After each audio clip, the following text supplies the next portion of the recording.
young and old, tall and short, black and white, married and single, Jew and Christian, gay and straight, thin and, well, not so thin. Because this is a place where all are welcome, all are friends, all are valued, and all are loved. Now let's get this party started! I remember the first day we fell in for thrill. We were green as a new dollar bill. I remember your mama just cried through the night. When I tried we were left behind. Now the battle is near, and the moment is here. It's the union forever. When the blue meets the gray, every rebel will pay. By the side, by the side, by the side. For the vow we have taken, now we awaken. Our flag like honey will live and will die on the sword.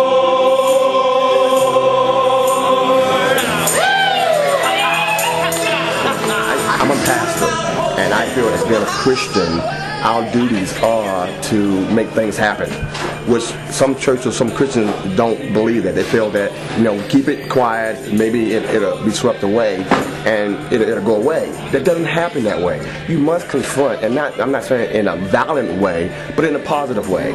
And when you do it that way, then people will understand that you can't just come in their backyard and do what you want to do.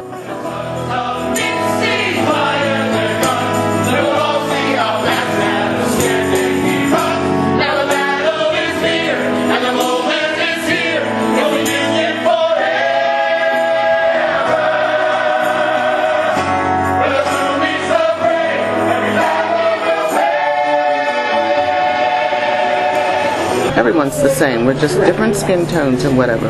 But we can all come together and have a good time and not focus on who's different. And that's why it's so important. And I would like to preserve the dignity of our historic town. I was born around here, and I would like it to be respected.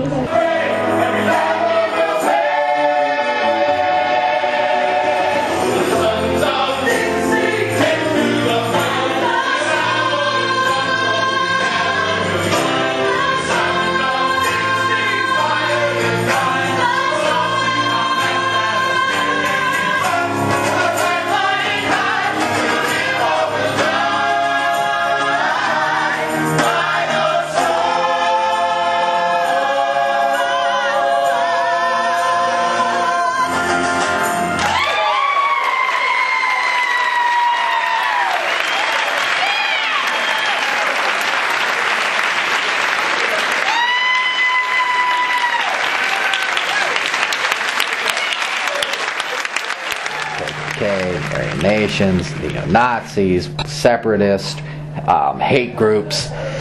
Explain to our viewers, if you would, the ideology. And I understand this goes deep. You could talk for days on this. But if you can summarize, what is it that the Aryan Nations and groups such as this in general believe? Are they looking for a separate country of their own that's racially pure? Are they looking for the extermination of any race that isn't them? What are we dealing with? Well, it's actually a combination of all those things that you talk about. I mean, at Aryan Nations, we talked about the territorial imperative of the white race, which was going to take the 5 states of the Pacific Northwest and make it an all-white country. But when you talk to members of like the Ku Klux Klan, who were primarily based down in the South and some other parts of the country at that time, it was just simply taking over America and turning it into a country that it never was, which would be an all-white country. At Aryan Nations, the ideological belief was, yes, white supremacy, but it was dovetailed with a religion known as Christian identity that teaches that white people are the sons of God, sons and daughters of God, that people of color have no souls, that Jewish people were the biological descendants of Satan. So from a religious point of view, I could look at a black person and say, that person has no soul. I did not see that person as a person. I dehumanized them. I could call for the death and destruction of Jewish people and tell myself, well, this is what God wants me to do. It gave me a religious connection. But the overall goal all the white supremacist groups that I really worked with and I've been tracking for the last 14 years is to create an all-white America, a country that, again, that never existed. It's a vision of America that didn't exist, and it's a vision of America that will never happen. The reason that we are focusing on youth is because that's who they are focusing on. Their target audience is kids ages 11 to 25. So if that's who they want, how can we get them educated? How can we get them here? How can we get them to not hear that message? Even if they only get one, that's one too many.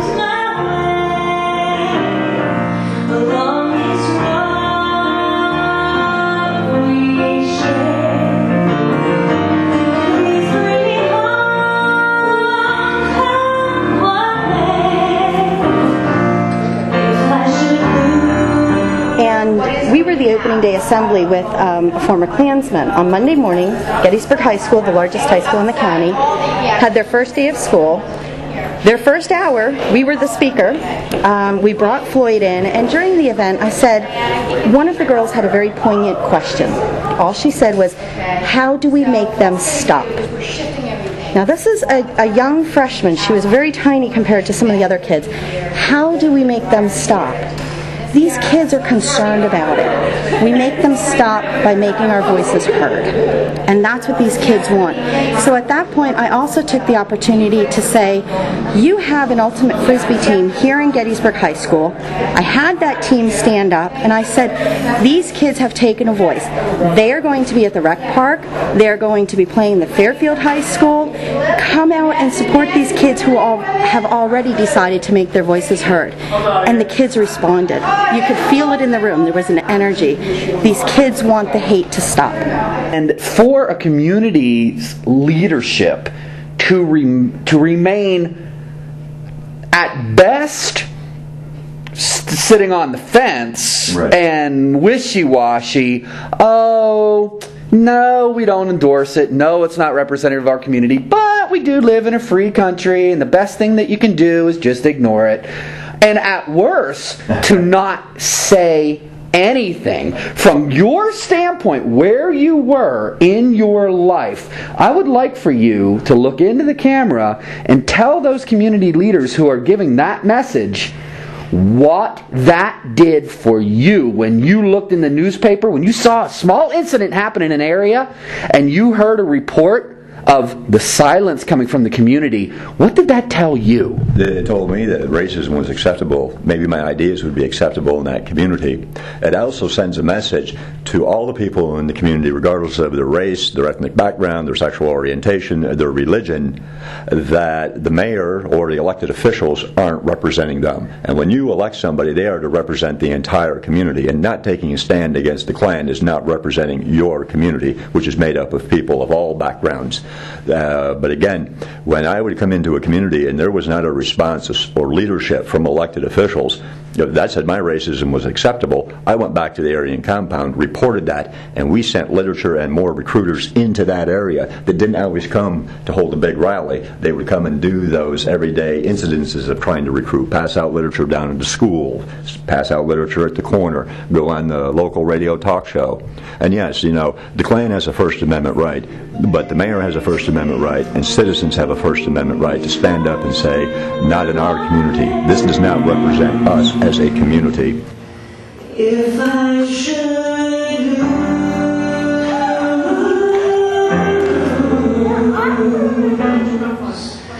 my way.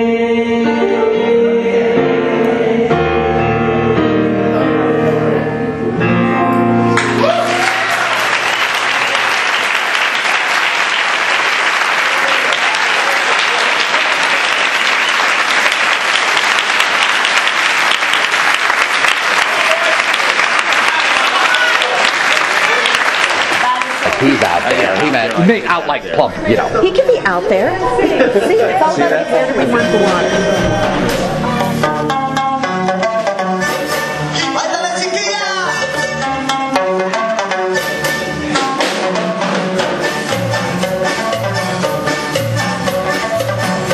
It's like the Price is Right. The ball goes down. Oh, is that when that happens. Did he win? Yes, everybody wins at Plinko. There you go. Are you having fun today? Oh yeah. Oh man, look at this. Now dude, are you having fun today? Oh my dude. Whoa, thank goodness that washes off. Now, are you having a good time today? Yeah. What's been the coolest part of the day? Tattoo spot. Well, that's an obvious question. Tattoos. All right. Let's see how our contestants doing here. We got a 6. What do you win? You get something on that too. All right, what are you picking? This. What's this, a Harry Potter? Harry Potter stickers. Are you having fun today? Yeah. You like the games? Yeah. All right. What did you guys win? I won everything.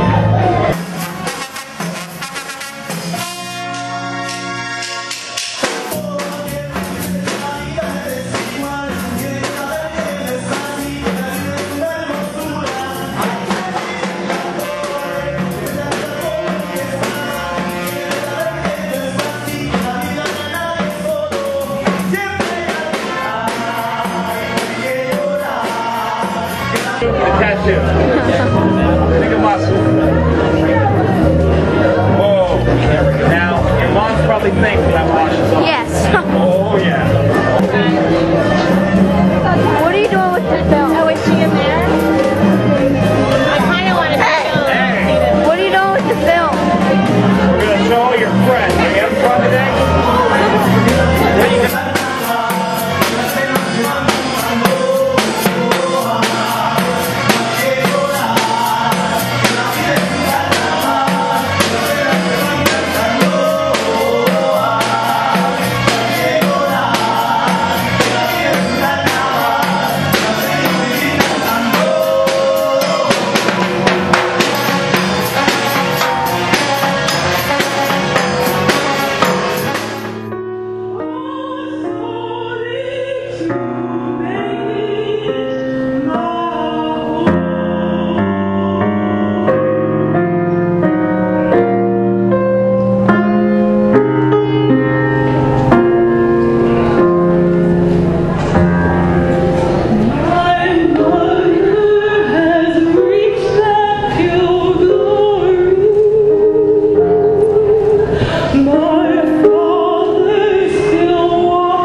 It's very important for Adams County to see that all of the people in the community can come together as one. The only thing I think is an unfortunate thing, we should be doing this every day and not just one day out of the year. But the organizations that are here, we came together with unity, harmony, and love. We're still doing that. And even the weather here didn't hamper what is going on today. And I'm just glad to be part of this organization. I heard a city called heaven. I've started to make it